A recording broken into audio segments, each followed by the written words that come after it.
Oh man, ENFPs. This video is how to survive working with the ENFP. The ENFP is so dynamic of a type, especially outside of the literature that you'll read about them. They have such a capacity for work, for knowledge, for absorbing information, for really getting a lot done. Given the fact that they're an NE dominant type, this really gives them a ton of versatility in the workplace. They can wear a lot of hats, they can contribute, they can be part of a lot of discussions, they can be a great salesperson, they could be great in customer service, they could be great working cross-functionally with many different teams. They really have, I think versatility is their greatest trait. It's also their biggest downfall as well. They like to initiate and conjure up new ideas, and I think what they can do is if you have a project that's kind of stuck or that's kind of dull or it needs new life breathed into it, I think the ENFP can really start churning up enthusiasm towards getting it going. I'm not going to say they're going to be the one to finish their project, but especially if something is kind of at a roadblock or proverbial like writer's block or creativity block, the ENFP is definitely going to be someone that's going to come in and be like, all right, people, let's figure this out. We can get the energy going to keep it moving down the track. Another goal you're going to have as a manager of an ENFP is discerning whether their idea that they have a lot of energy for is actually something they want to pursue, and if you should allow them to allocate their time and energy towards it, or if it's just something that they're talking about as exciting, but they're not actually wanting to pursue it fully. When you do see that the ENFP is aligned with their idea and they have a ton of enthusiasm for it, your job is to say, okay, let's let them pursue that because they will carry it through. They will maintain the drive to complete the task, and you will endear yourself to them by saying, you know what, I know that you're actually going to do this one, so please go ahead and do it and blow me away.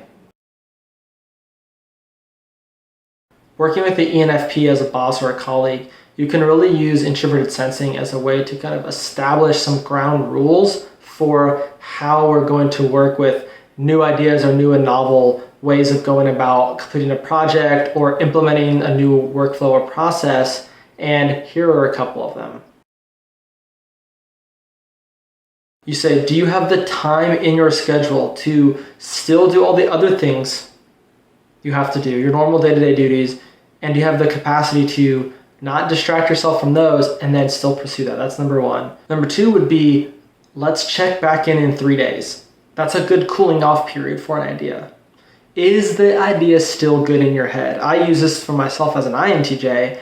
I write it down, I say, if I still have just the fire, the passion for that idea in 3 days, let's go ahead. And I think you can apply that to the ENFP as well. The third is just kind of reiterating the first is, your other priorities, are you going to push them down or will you still be able to maintain them and make time? Are you going to have the capacity to keep pursuing this? I guess you're supposed to ask them in a way. That's how I would do it is say, can you see yourself working on this every day for the next 2 weeks? Or in 2 weeks, do you see yourself going, oh, I guess I don't really want to be doing this for more than a week, but right now it sounds exciting. So I guess what you're really trying to do as a colleague or boss is using introverted sensing to kind of establish a ground, a solid structure from which to build on something new.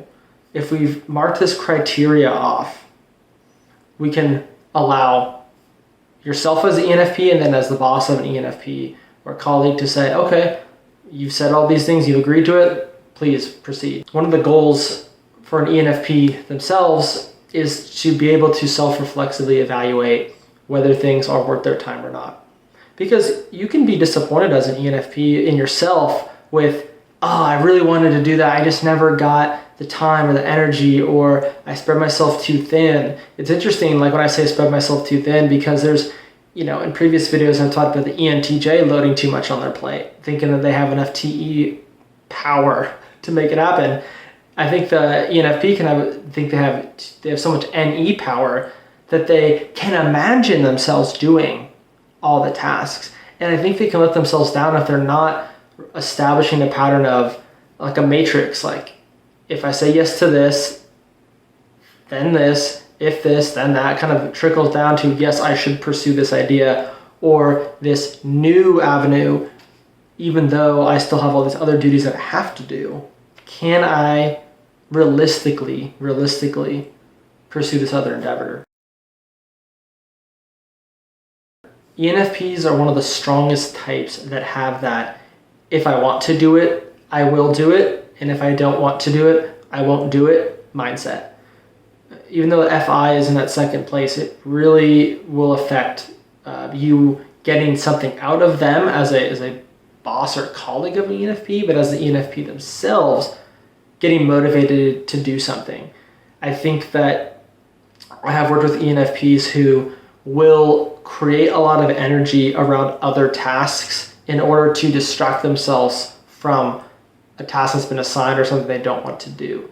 So what you'll hear sometimes is, oh, I was just about to call that person. Oh, you know what? I was just about to, and then I got distracted by something else. So yeah, I'm just kind of a perpetual almost doing it, which is just a way of avoiding a task they don't want to do. And you can see that in all the types, they just manifest it in a different way of how they make excuses or how they avoid actually doing the thing they want to do or that they're supposed to do. But what helps to understand about the ENFP is they do have extroverted thinking in their third child slot. So they can, with the right motivation, FI in their second slot, they can they can get a lot done. They can multitask. I'm not going to say it's, that's a good thing, but they can do a lot. They can create a lot of energy. They can get stuff done. It's funny, you see so many ENFPs as project managers, and you'd be like, well, would they be disorganized? Or they're coaches for organizational development. You wouldn't believe how many professional people on LinkedIn are ENFP, OD, IO people, and you're like, well, it doesn't seem organized. They're organized. Well, if they love people, they love helping others, they love solving puzzles and problems. With that FI in the second slot helps their TE actually organize things, and then that NE part is just they're always going to have that.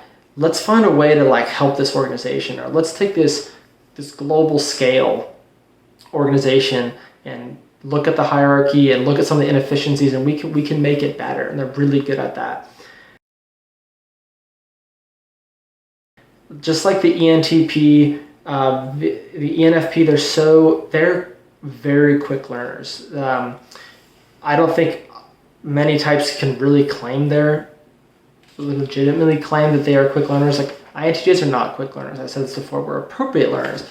ENFPs are fast learners. They're also extremely quick at reading books, and they can pick up a lot of information quickly. So they're somebody that is not going to take a lot of time learning a new system. They'll basically just absorb all the information and get it kind of right away.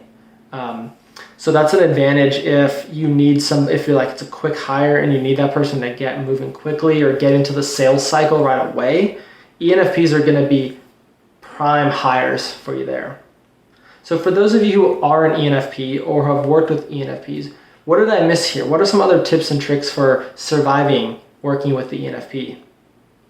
Thanks for watching.